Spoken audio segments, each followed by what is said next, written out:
Good morning, students. Fourth standard third. Today we are going to learn 3.2 the noble stag in English. English में अब हम नया lesson पढ़ेंगे. As we all know, King Bharmadatta of Benares was extremely fond of hunting. Luckily for him, on the outskirts of the city was a huge forest filled with deer. Among them, there was a mighty stag. आज हम एक king के बारे में पढ़ने जा रहे हैं जिनका नाम है ब्रह्मदत्ता और वो बनारस से है. आउटस्कर्ट्स मीन सिटी के जो आउटसाइड का जो एरिया है उसको बोला जाता है आउटस्कर्ट्स. Fond means favourite. उनका क्या था, बहुत ही इंटरेस्टिंग चीज़ थी हंटिंग. ओके. और ये जो उनका जो फॉरेस्ट था उनके सिटी के आउटस्कर्ट्स पर, वो किससे भरा हुआ था? डियर से भरा हुआ था. और उसमें एक था माइटी स्टैग. माइटी मीन्स बड़ा वाला स्टैग, जो कि डियर जैसा होता है, ब्लैक होता है थोड़ा और बड़ा भी होता है. आपको फोटोज है आगे देख सकते हैं. One fine day the king had gone hunting with his courtiers. King जो है वो कहीं भी अकेले नहीं जाते हैं, वो कोर्ट के जो लोग होते हैं उनके साथ ही जाते हैं. तो उन्होंने क्या बोला उनसे? If you allow even a single deer to escape I will punish you severely. अगर एक भी डियर बच गया तो मैं तुम लोगों को पनिश करूँगा. So the courtiers formed a tight circle from which no deer would escape. उन लोगों ने अपने अपने काम को, आँख को क्या कर लिया, और वो लोग एकदम ध्यान से काम करने लगे ताकि कोई भी जो डियर है वो बचे नहीं. Then they began to beat their stick on the ground to frighten the deer hiding in the bushes. और जो हाथ में ऐसी लकड़ी थी बड़ी, उसको वो लोग ऐसे ऐसे ज़मीन पे मार रहे थे कि अगर कोई वहाँ पर छुपा है, कोई मीन्स कोई डियर जो बुशेस है उसके अंदर छुपा है, तो उसको क्या करेंगे वो लोग, वहाँ से भागेंगे डर के मारे, तो ये लोग उसको पकड़ लेंगे या मार डालेंगे. The only way out of their circle was through a small clearing where the king stood ready with his bow and arrow. और वो पूरे सर्कल में सर्कल बना के रखे थे और उसमें जो क्लियर हो रहा था, मतलब थोड़ी सी जगह बच रही थी वहाँ पर, कहाँ पर? जहाँ पर किंग खड़े थे, जो एरो और बो लेकर खड़े हुए थे. The courtiers were beating their stick on the ground and shouting when suddenly a stag leapt out of a thicket. जहाँ पर एक बहुत थिक फॉरेस्ट था, वहाँ से एक स्टैग जोर से लीप किया, मतलब जंप किया. The stag saw that the king was standing in the way, so he looked the king straight in the eye and made a dash toward him. उसने देखा कि बीचों बीच कौन खड़ा है? किंग खड़ा हुआ है. तो उसने आई कांटेक्ट किया और स्ट्रेट उसकी तरफ गया. The king was taken a back and shoot an arrow towards the Stag हरिडली. उन्होंने जो तीर को उसमें डाला था, धनुष में, जोर से पीछे खींचा और छोड़ दिया. Of course it meets the mark but the stag rolled over. क्या हो गया? वो बराबर पहुंचा नहीं, क्योंकि जो स्टैग है वो बहुत ही एक्टिव था और वो रोल हो गया. Now there is one thing that you must know about the stag. It has excellent instinct and is extremely good at dodging arrows whether shot at from the back, front और even the top. देखो, इसके अंदर एक natural है. देखो, animals को भी natural चीज़ें ऊपर वाले ने दिया है. तो उन लोगों को अगर कोई शिकारी शिकार करता है तो उससे बचने के भी तरीके उन लोगों को पता होते हैं. जैसे कि आप देखो, कोई अगर बर्ड बैठा भी होगा, आप आसपास से उसको जाके कैसे भी पकड़ने की कोशिश करो, वो उड़ जाएगा. बहुत दूर से भी अब आओगे तो वो उड़ जाएगा. तो वो उन लोगों को फील हो जाता है कि कोई आ रहा है. तो वैसे ही स्टैग को भी अपने आप को प्रिवेंट करना आता था. अगर आप उसको एरो मारोगे, चाहे आप बैक से मारो, चाहे फ्रंट से मारो, चाहे ऊपर से मारो, वो मतलब रोल ओवर हो जाता था. If an arrow is aimed at its belly it pretends to roll over and then jumps up and runs over the dangerous fast. Okay.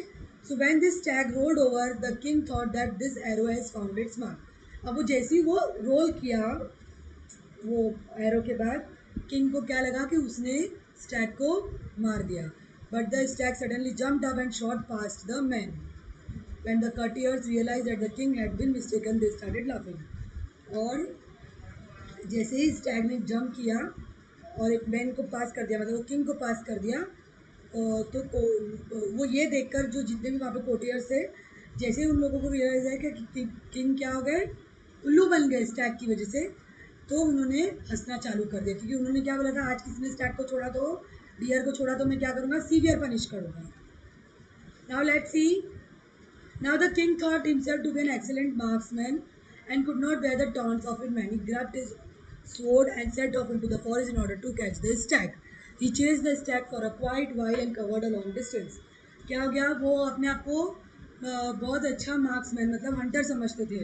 तो जैसे ही सब मैन उनको टॉन्ट करने लगे उनको बर्दाश्त नहीं हुआ और वो क्या करे, जंगल में घुस गए और वो स्टैग के पीछे बहुत दूर तक चले गए, ओके, उसको मारने के लिए। The Stag came upon a hole in the ground that was covered by a rotting tree and filled with slime. अब वो स्टैग कहाँ पर आ गया, जहाँ पर जो ग्राउंड है वो दिख रहा था, ग्राउंड जैसा ऊपर से ट्री रख दिया था और एक जाली बनाई हुई थी ताकि उसके ऊपर कोई पैर रखे तो वो अंदर चला जाए। कोई कुछ डिस्टेंस से ही उसकी स्मेल आ रही थी कि उसके अंदर क्या है, गंदा पानी है, डर्टी वाटर से भर गया था। And so was careful not to run over it, तो वो उसके ऊपर वो भागे नहीं, इसके लिए वो केयरफुल हो गया था। बट वो किंग को नहीं दिख रहा था। वो जो पिट है, पिट क्या होता है, ज़मीन के अंदर एक खड्डा जैसा खोद देते हैं एक, और ऊपर से उसको ढाक देते हैं, वो दिखता ज़मीन जैसा है बट आप जैसे उसके ऊपर पैर रखेंगे तो वो अंदर घुस जाएगा। और वो किंग क्या हो गए, वो उसी को पैर रखते हैं और वो अंदर चले जाते हैं। After a while the stag realize that he was not being followed any longer. बहुत टाइम के बाद स्टैग को रियलाइज़ हुआ और उसको मालूम पड़ा कि कोई मुझे फॉलो नहीं कर रहा है। He understood that the king has पर फॉलन इनटू द पिट। अब उनको समझ में आ गया कि किंग कहाँ गिर गया, स्टैग को समझ में आया, वो पिट में गिर गया। So the stag went back to the pit and saw the king struggling for his life. The stag felt very sorry for the king. He decided to save the king's life even though the king was following with the intention to kill him. Stag जैसे ही देखा कि वो जो king है वो अंदर गिर चुके हैं और वो अपनी ज़िंदगी के लिए स्ट्रगल कर रहे हैं। स्लाइम का मतलब ये होता है जो दलदल जिसको कहते हैं, वो अंदर अंदर धंसता चला जाता है इंसान। तो उसको बहुत उसमें वो गिर चुके थे और उनका बाहर आना मुश्किल हो रहा था। तो स्टैग को क्या हुआ, बहुत ही सॉरी फील हुआ। उसने डिसाइड किया कि किंग की लाइफ बचाना चाहिए। उसको मालूम था कि किंग उसके पीछे उसको मारने के लिए आ रहे थे, फिर भी वो क्या किया, उनकी लाइफ बचाना चाहता था। Stag the stag told the king not to worry and to be brave for a while longer. He then caught a huge rock with his hind legs and lowered himself into the pit. उसने क्या किया, एक बड़ा सी पत्थर लिया, उसको अपना मतलब हिंड लैग लगाकर अपने पीछे से, हिंड लैग मीन्स बैक वाला, उसमें अटका दिया पत्थर में और स्टैग क्या किया, अपने आप को लोअर कर दिया पिट के अंदर। The king caught hold of his neck and stag climbed out on to the level ground and carried the king safely. और जैसे ही उसके जो सिंग थे वो किंग ने पकड़ लिया और उसने पूरा जोर लगा के स्टैग ने किंग को बाहर निकाल लिया। King was safe. The king thank the noble stag again and again and asked him to return with him to Banaras where he could have anything and everything he wanted. उसने बार बार उसको thank you बोला, noble stag को, और उसको offer किया कि आप मेरे साथ बनारस चलो और आपको जो चाहिए, जैसा चाहिए मैं आपको दूँगा। But the stag did not want anything in return for his help. He just requested the king to rule wisely and well and be kind to the animal.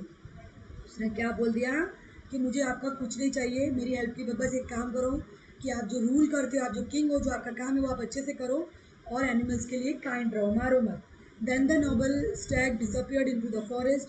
King Dharmadatta then vowed not to hunt और hurt any animal. उन्होंने कसम खाई कि मैं कभी भी किसी animal को ना तो मारूंगा और ना ही किसी को तकलीफ दूंगा। Now see these are the meanings, you have to write these meanings in your notebooks and you have to learn it for your exams. Bye bye. हमने कितने सारे कैंसिलेशन किए हैं, कैसे लिटरेचर